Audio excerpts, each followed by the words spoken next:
UPSC mains GS paper 3 में science and technology एक बहुत इंपॉर्टेंट रोल प्ले करता है। सबसे पहले हमको समझना होगा कि साइंस एंड टेक्नोलॉजी से यूपीएससी का क्या रिक्वायरमेंट है। अब यहाँ पे साइंस एंड टेक्नोलॉजी ना सिर्फ फार्मूला से रिलेटेड नहीं है, ये यहाँ पे बताता है कि कैसे सोसाइटी पे और गवर्नेंस पे इसका इम्पैक्ट आने वाला है। इसको 3 तरीके से समझें कैसे आप साइंस एंड टेक को अच्छे से पढ़ के इम्प्लीमेंट कर सकते हो।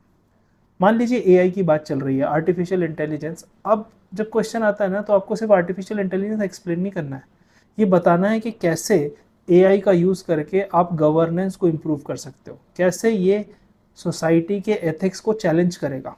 ये सब चीज़ें यूपीएससी आपसे चाहता है। दूसरा चीज़ है, प्रोजेक्ट्स के बारे में आप मेंशन कीजिए, जैसे भाषिनी, यूपीआई हो गया या इंडिया एआई मिशन हो गया।